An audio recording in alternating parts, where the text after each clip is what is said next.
तो ये थी फिलहाल की कुछ खास खबरें। बाकी खबरों के लिए देखते रहिए नई आवाज़ न्यूज़ चैनल और चैनल को लाइक, सब्सक्राइब और शेयर करना ना भूलें। रुड़की के रहमानिया अरबी मदरसे में ईद मिलन समारोह की धूम रही, जिसमें उत्तराखंड वक्फ बोर्ड के अध्यक्ष शादाब शम्स, हज कमेटी के चेयरमैन हाजी खतीब अहमद और प्रमुख समाजसेवी मुजीब मलिक बतौर मुख्य अतिथि पहुंचे।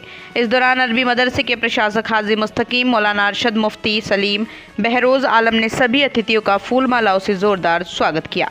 इस दौरान वक्फ बोर्ड अध्यक्ष शादाब शम्स ने उलेमाओं को संबोधित करते हुए कहा, ईद मिलन जैसे कार्यक्रमों से आपसी भाईचारा, प्यार मोहब्बत बढ़ता है।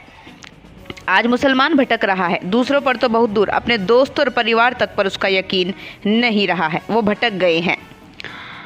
आज की बड़ी जिम्मेदारी है, उन्होंने कहा, मुस्लिम कौम को बेदार करना होगा ताकि वो अपने फैसले लेने में खुद सक्षम हो।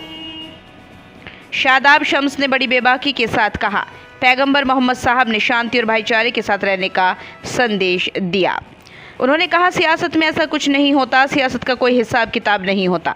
फरिश्ते ये नहीं पूछेंगे तुम किस पार्टी में थे, वोट क्यों दिया, लेकिन आज कुछ लोग ऐसे सर्टिफिकेट बांट रहे हैं, अगर तुम उनके साथ गए तो तुम्हारा ईमान नहीं बचेगा। ऐसे लोगों से बचना होगा। आज हिकमत अमली से काम लेने की ज़रूरत है। शादाब शम्स ने कहा, अच्छा उत्तराखंड, मुकम्मल हिंदुस्तान, एक ऐसा हिंदुस्तान बनाएं जहां चारों तरफ खुशियों का माहौल हो। इस मौके पर हज कमेटी के चेयरमैन हाजी खतीब अहमद ने भी ईद की सभी को मुबारकबाद दी। इस मौके पर भाजपा के पूर्व विधायक देशराज कर्णवाल ने ईद की मुबारकबाद देते हुए कहा, ईद मिलन से आपसी भाईचारे, सौहार्द को बढ़ावा मिलता है।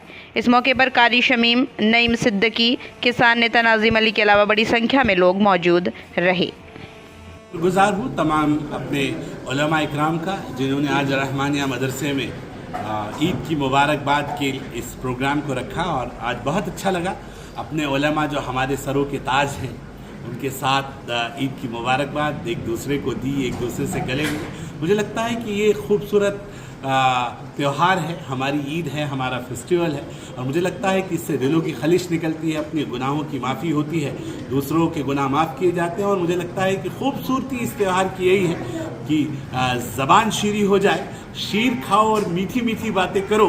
नफ़रतों वाली बातों के लिए मुझे लगता है वक्त जा चुका है और मुल्क बहुत खूबसूरत दौर से गुजर रहा है। तो इस खूबसूरत दौर में अपने लोगों के बीच में, अपने आयम्मा के बीच में, अपने मुस्लिम उलमाओं के बीच में हमने भी आके अपने जज्बातों का इजहार किया है और अपने लोगों के साथ मिलकर ईद की मुबारकबाद पेश की है। मुझे लगता है कि खूबसूरत माहौल इस मदरसा रहमानिया में उनके जो इंतज़ामिया हैं उन्होंने यहाँ पे बनाया है और तमाम उलेमा पूरे हरिद्वार के कोने कोने से तमाम आलिम हजरात यहाँ आए हुए थे।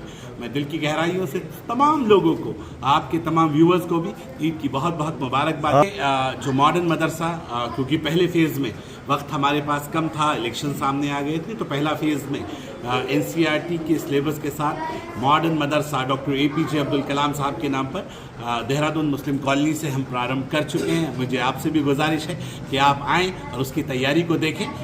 ईद के फ़ौरन बाद इलेक्शन ओवर हो जाएँ, क्योंकि अभी कोड ऑफ कंडक्ट भी है।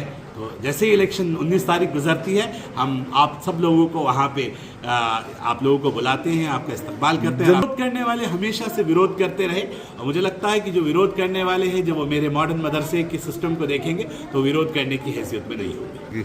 इलेक्शन है, ये चुनाव है, एक पर्व है और सब लोगों को, क्योंकि जमहूरियत है तो अपने वोट से चीज़ें तय होती हैं। आज तो पॉलिटिकल प्रोग्राम नहीं था, ये ईद का प्रोग्राम था और मुझे लगता है कि जो हमने कहा हमारे लोगों ने सुन लिया, समझ लिया।